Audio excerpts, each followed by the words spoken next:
let's talk about magnetic field due to current element.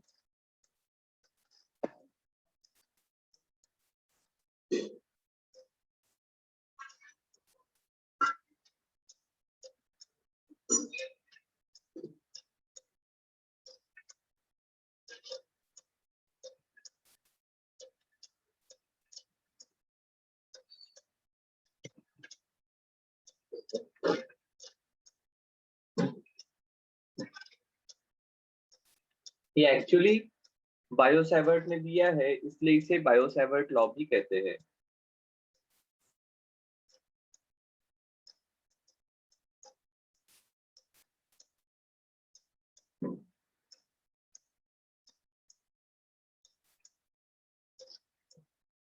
सो देखो, इनका कहना सिंपल था। क्या है? If there is a current element, ठीक है, तो इस करंट एलिमेंट के थ्रू चार्जेस की कंटिन्यूअस मोशन होगी, ठीक है। अगर इसका छोटा सा पार्ट हम कंसीडर कर रहे हैं जिसकी लेंथ है dl,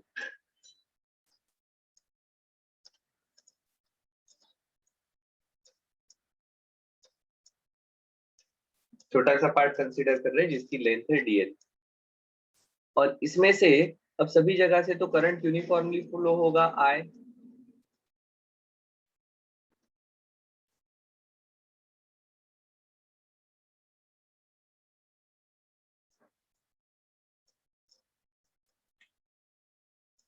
तो ये करंट एलिमेंट अपने आजू बाजू में जो फील्ड प्रोड्यूस करने वाला है उसके बारे में बायो-सैवर्ट क्या कहता है, देखो। The magnitude of magnetic field produce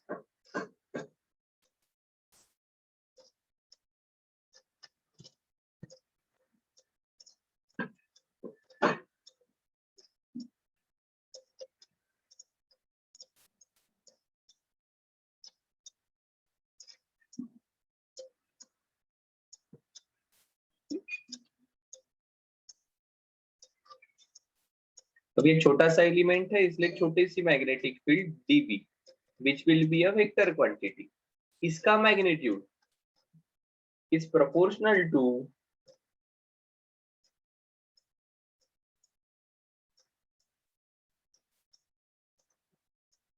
current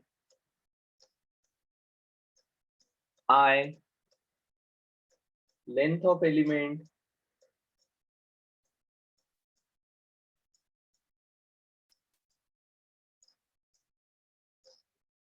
dl, again इसको हम वेक्टर क्वांटिटी ले ले हैं, इसकी लेंथ मतलब ये मैग्नीट्यूड उसका, एंड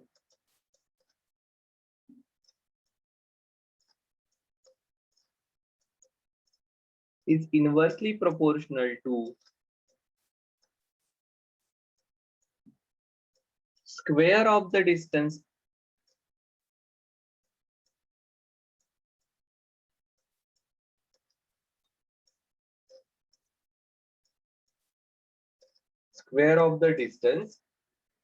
r, मतलब ये जो पॉइंट है हमारा p, ये पॉइंट p इस कंडक्टर से कितने दूरी पर है इसके ऊपर ये डिपेंड करने वाला है, and this is elemental length dl जिसको हम वेक्टर कर रहे हैं, जिसकी डायरेक्शन हम करंट के डायरेक्शन में लेने वाले हैं। अब interestingly magnetic field being vector quantity, उसके डायरेक्शन के बारे में भी हम बात करेंगे। The direction of magnetic field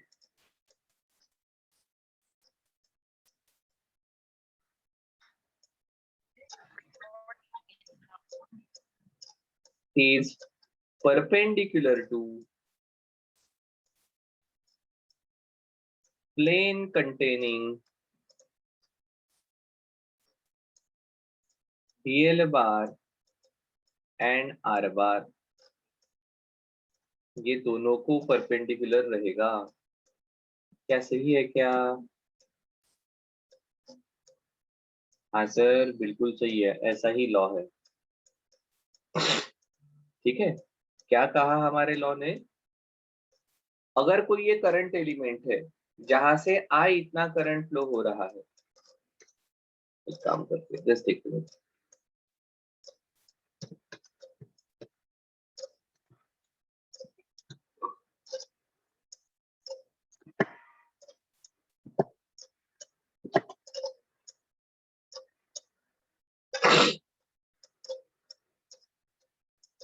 ये करंट की डायरेक्शन है,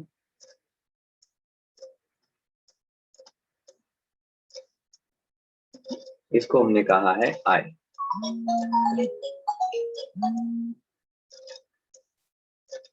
और ये भी करंट रहेगा आई। ठीक है, अब देखो क्या होने वाला है।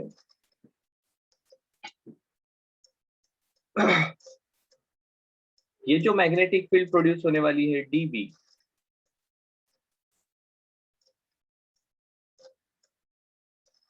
it is proportional to current I. This dB is proportional to elemental length dl, and this dB is inversely proportional to square of distance between them. ठीक है, and direction of field is perpendicular. ये L और P ये दोनों जिस plane में है उस प्लेन को perpendicular.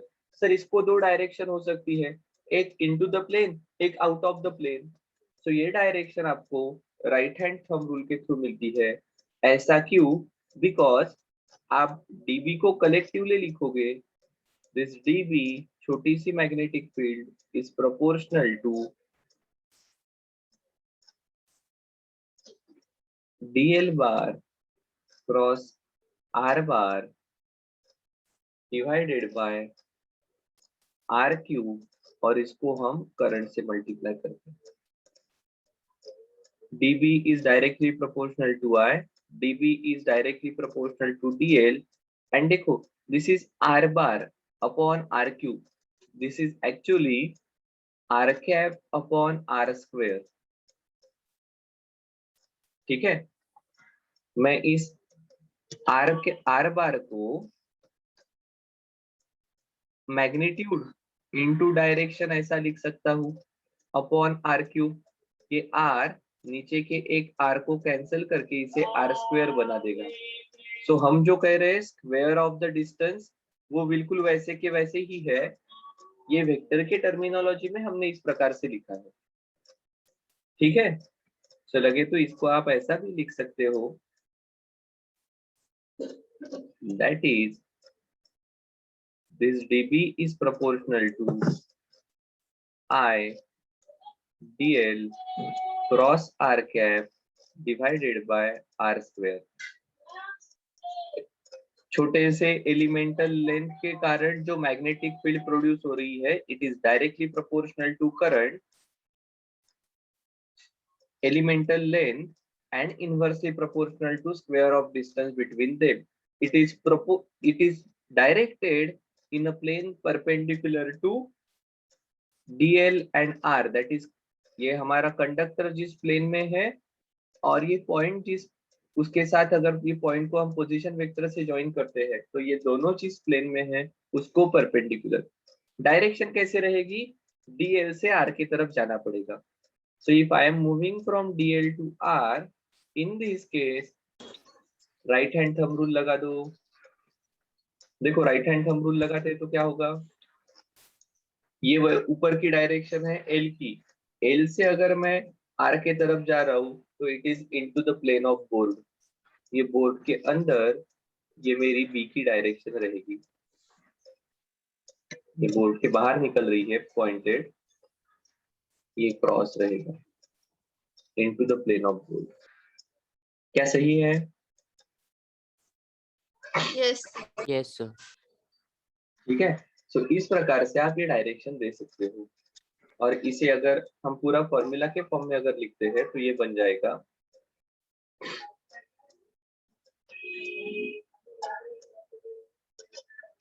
dB equal to, last slide.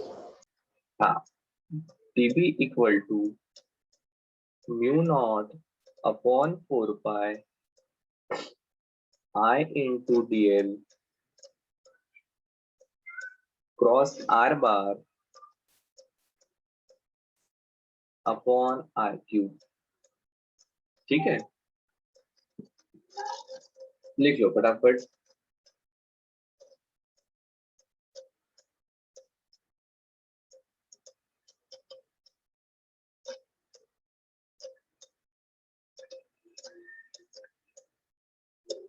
हो गया? Yes, sir. ओके, तो ये म्यू नॉट अपॉन 4 पाई क्या है? Is constant of proportionality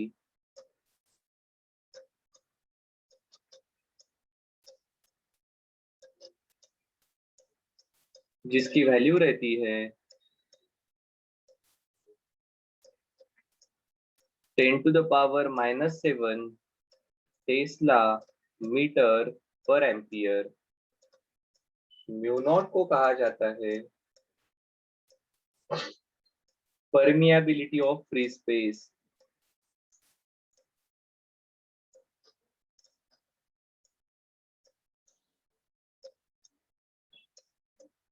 magnetic field को एस्टेब्लिश होने के लिए दी जाने वाली परमिशन बाय फ्री स्पेस। अगर मैग्नीट्यूड में आपको लिखना है तो यू कैन राइट डीबी का मैग्नीट्यूड म्यू नॉट अपॉन 4 पाई जैसे के वैसे ही रहेंगे।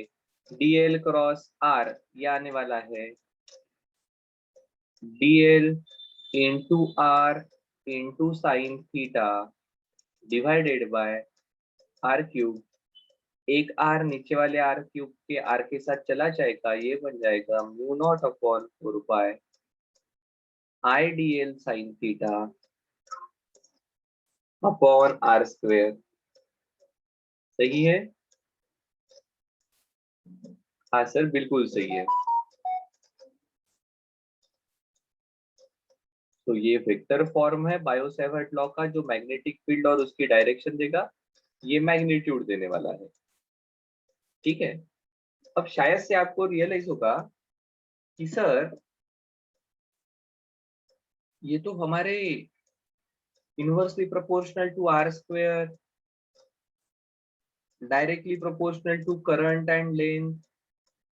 ठीक है, मतलब ये inversely proportional to r square वाले हमने दो लॉ देखे हैं, एक यूनिवर्सल लॉ ऑफ ग्रेविटेशन, दूसरा इसके बाद हमने कूलम्स का लॉ देखा।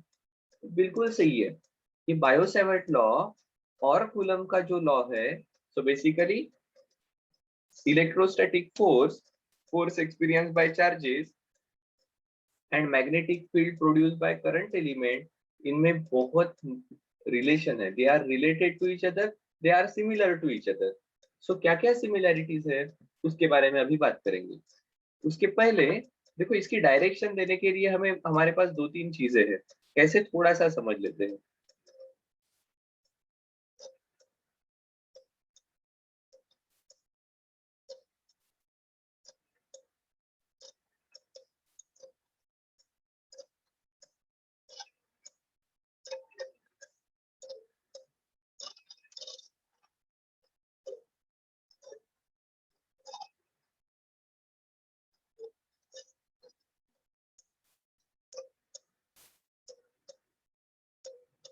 सो देखो, ये अलग अलग पॉइंट्स हमने मार्क किए हैं और ये एरो दे रहा है हमारे करंट की डायरेक्शन।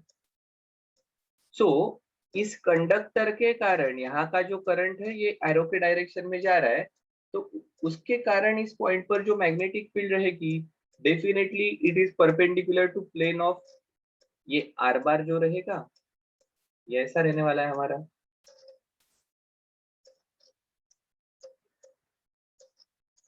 ठीक है, कंडक्टर से इसकी तरफ, और अगर इस प्रकार से है तो, और करंट तो यहाँ पर ही जा रहा है, करंट की ये डायरेक्शन मानी मानी है हमने।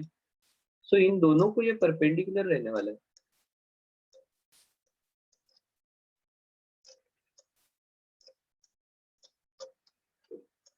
ठीक है, ये दोनों को परपेंडिकुलर मतलब either into the plane of paper या out of the plane of paper.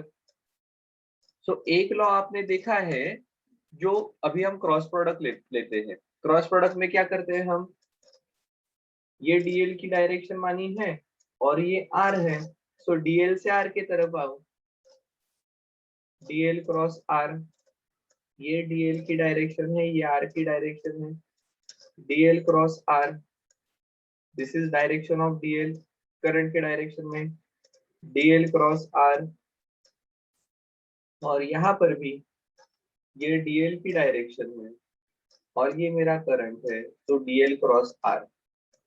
सो इस प्रकार से क्रॉस प्रोडक्ट की डायरेक्शन आप समझ सकते हो। देखो इस ये वाले पॉइंट, ये वाले फिगर में कहाँ रहने वाली है magnetic field, into the plane of paper या out of the plane of paper, screen के अंदर या स्क्रीन के बाहर। डीएल के डायरेक्शन में हाथ गया, डीएल से आर की तरफ, मेरा थंब बाहर की बाहर। तरफ है, ये बाहर आएगी। यहाँ पर देखो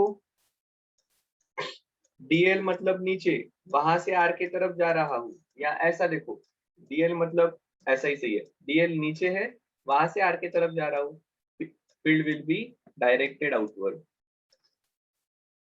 यहाँ पर अगेन डीएल ऊपर बाहर, इस डायरेक्शन में ये डीएल की डायरेक्शन है, आर की तरफ जाता हूँ या आपकी स्क्रीन की तरफ आ रहा है, ठीक है, सॉरी। इसको देने का दूसरा तरीका है जिसको हम पाम रूल कहते हैं, बड़ा आसान है। क्या करना, करंट के डायरेक्शन में आपका थंब लेकर जाना और जिस पॉइंट पर आपको मैग्नेटिक फील्ड चाहिए उसके तरफ आपकी उंगलियां होनी चाहिए। So if we are talking about this figure, so देखो करंट के डायरेक्शन में थंब और जिस फील्ड पर चाहिए उस डायरेक्शन में मेरा पाम है, फिंगर्स मेरे तरफ आ रही है, मतलब मैग्नेटिक फील्ड जिस डायरेक्शन में मेरा पाम है वहां पर रहने वाली है। क्या सही है? देखो करंट की डायरेक्शन, पाम की डायरेक्शन जिस डायरेक्शन में है उस डायरेक्शन में फील्ड रहने वाली है, ठीक है। इधर देखो दूसरी वाली फिगर, करंट के डायरेक्शन में हाथ लेकर जाओ, जिस डायरेक्शन में मेरा पाम है मेरे तरफ है, स्क्रीन के बाहर है, उस डायरेक्शन में मैग्नेटिक फील्ड रहेगी।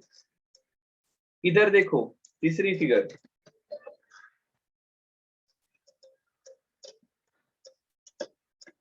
ये करंट की डायरेक्शन है, पॉइंट की तरफ मेरी उंगलियां हैं, तो जिस डायरेक्शन में मेरा पाम है उस डायरेक्शन में मैग्नेटिक फील्ड रहेगी। सो ये वाली फिगर। सो इस प्रकार से आइदर आप cross product dl cross r करके या पाम रूल के थ्रू आप फील्ड बता सकते हो।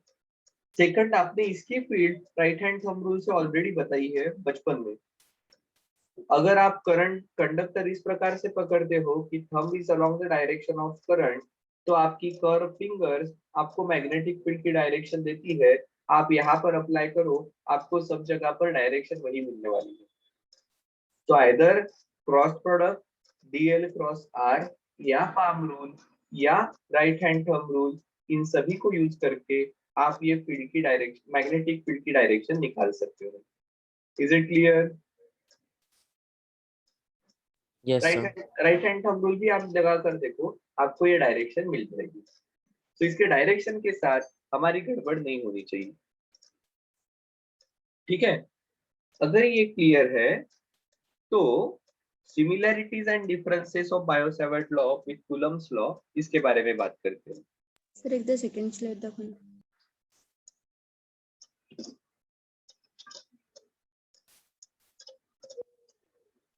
Thank you sir. झालं सर.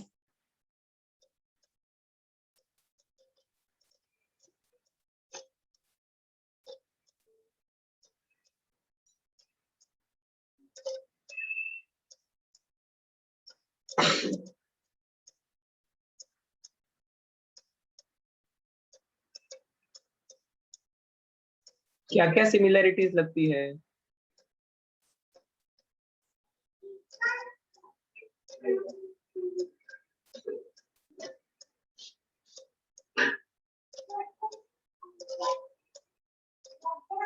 बोलो।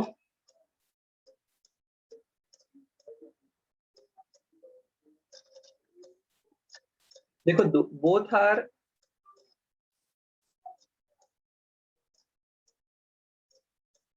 both follows inverse square law. दोनों भी इनवर्स स्क्वायर लॉ फॉलो करते हैं, ठीक है। That is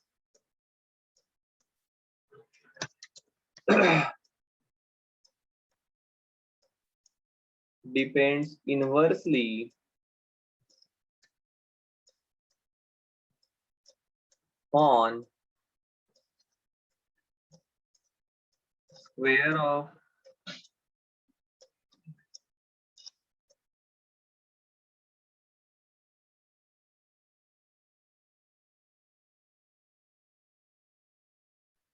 square of distance from the source।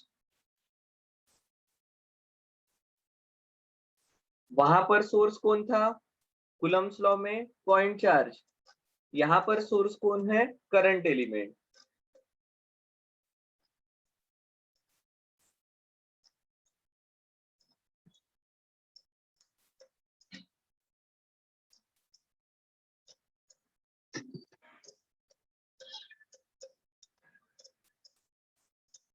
ठीक है, हाँ सर बिल्कुल सही है। चलो दूसरा पॉइंट। अब दोनों इनवर्स स्क्वायर लॉ फॉलो करते हैं, तो यहाँ पर एक पॉइंट हमने नोट डाउन करना चाहिए। जो जो इनवर्स स्क्वायर लॉ फॉलो करते हैं they follow principle of superposition.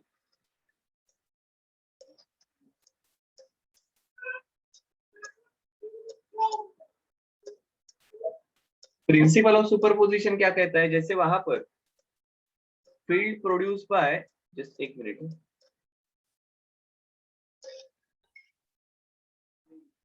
So both follow principle of superposition. इसका मतलब ऐसा है if there are multiple sources, जैसे एक आधे पॉइंट पर जो इलेक्ट्रिक फील्ड है इट इज बिकॉज ऑफ 2 और 3 मोर चार्जेस, तो एक चार्ज ने प्रोड्यूस की हुई field is independent of other. दूसरे के एग्जिस्टेंस का इसके वर्किंग पर इसने प्रोड्यूस किए हुए फील्ड पर फर्क नहीं पड़ेगा, ठीक है। एंड जो पॉइंट है जहां पर हम इलेक्ट्रिक फील्ड कंसीडर कर रहे हैं, तो वहां पर सभी की फील्ड के वेक्टर एडिशन होने वाली है। सो वैसे ही यहाँ पर अगर 2-3 करंट एलिमेंट है, तो उनके कारण जो मैग्नेटिक फील्ड एक पर्टिकुलर पॉइंट पर रहेगी, तो एक करंट एलिमेंट के प्रेजेंट का दूसरे के होने पर फर्क नहीं पड़ने वाला है। उसका काम, उसके कारण प्रोड्यूस होने वाली फील्ड बिल्कुल वैसे के वैसी ही रहती अगर ये करंट एलिमेंट अब्सेंट रहता। तो सिर्फ अकेला करंट एलिमेंट रहने से जिस प्रकार से फील्ड प्रोड्यूस होने वाली है, वैसे ही मैग्नेटिक फील्ड वो दूसरा करंट एलिमेंट रहने से भी प्रोड्यूस होने वाली है, एंड उस पॉइंट पर उनकी वेक्टर एडिशन होगी, ठीक है। ओके सर, बहुत बढ़िया। दूसरा जो इंपॉर्टेंट है, कूलम्स लॉ,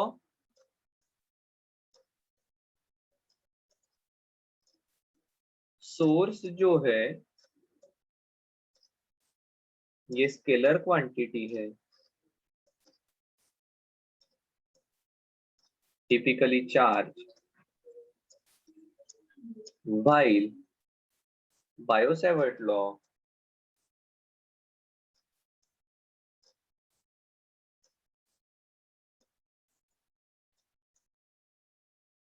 सोर्स जो है it is vector quantity and it is current element. और ये सोर्स रहेगा यहाँ पर I इंटू DL, यहाँ पर चार्ज हमारा Q। ठीक है, ये स्केलर क्वांटिटी है, ये वेक्टर क्वांटिटी है, ये मेजर डिफरेंस है जो ध्यान में रखना पड़ेगा। तीसरा,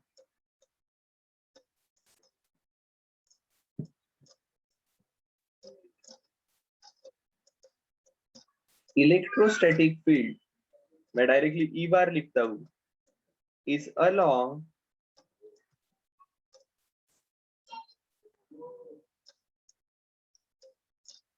position vector while magnetic field B bar is perpendicular to position vector। क्या सही है क्या?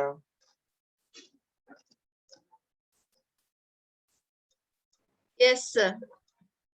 Not only position vector and current element as well।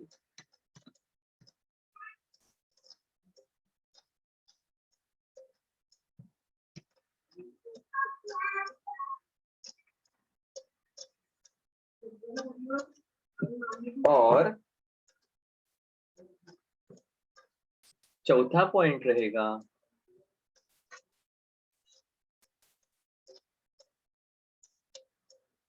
there is an angle dependence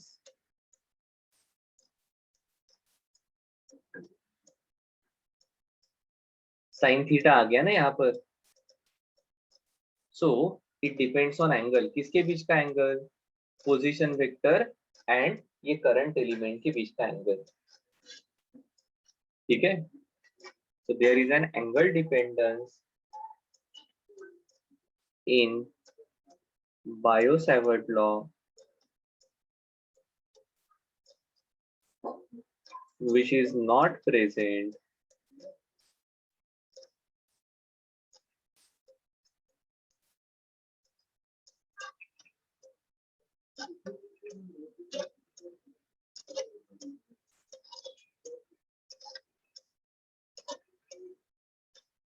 in Coulomb's law। क्या सही है? Yes, sir. Coulomb's law में ये angle dependence नहीं है। सो देखो, both follow inverse square law, long range forces है, यहाँ पर मैंने नोट डाउन करना चाहिए, both are long ranges.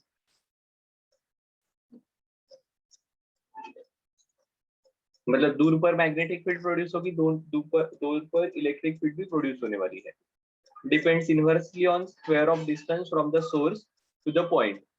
Coulomb's law में सोर्स है scalar quantity charge, while Biot Savart law में सोर्स है वेक्टर क्वांटिटी करंट एलिमेंट की length IDL।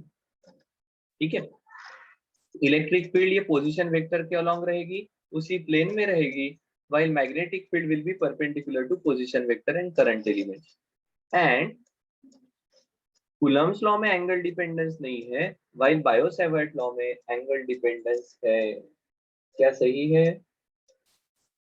Yes, sir. Okay, अब और एक चीज, आपको अगर Coulomb's law याद होगा तो ये फोर्स रहता है, या इलेक्ट्रिक फील्ड के बारे में बात करेंगे, इज 1/4πε0 Q/r², और यहाँ पर है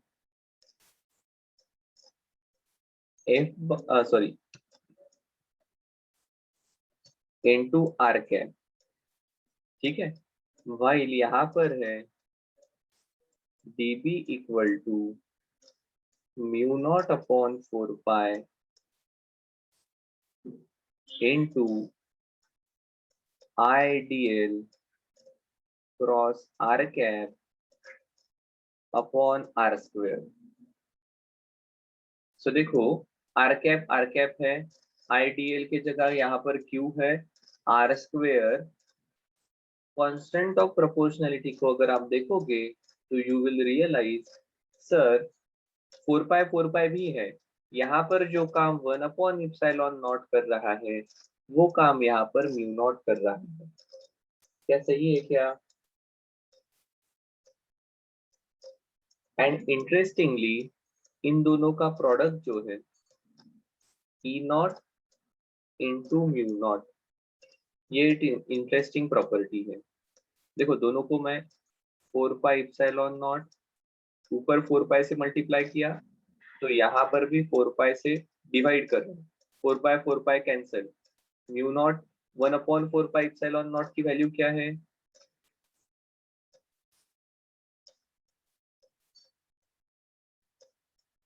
one upon 4 pi epsilon not की वैल्यू आपको पता है, 1/4 pi epsilon not is 9 into 10 to the power 9, तो 4 पाई एप्सिलॉन नॉट क्या होता है? 1/9 into 10 to the power 9, ठीक है। और म्यू नॉट अपॉन 4 पाई की वैल्यू अभी हमने देखी 10 to the power -7, तो ये देखो 10 to the power -7 नीचे आ गए तो +7 हो जाएंगे, 9 + 7 16, this is 1/9 into 10 to the power 16, इसको ही आप 1/3 into 10 to the power 8 का स्क्वायर लिख सकते हो। और आपको पता है ये 1/3 into 10 to the power 8 क्या है? क्या है ये? Speed of light. Exactly. Therefore, C equal to 1/√epsilon naught into mu naught. ठीक है। सो इन दोनों के बीच में रिलेशन ऐसा है कि इन दोनों का product is inverse of c square, that is speed of light. Actually light को आप क्या कहते हो? Electromagnetic wave. इलेक्ट्रोमैग्नेटिक वेव मतलब electric field and magnetic field का कॉम्बिनेशन है। हाँ सर, देखो उन दोनों का रिलेशन ये लाइट के स्पीड के साथ रिलेटेड है।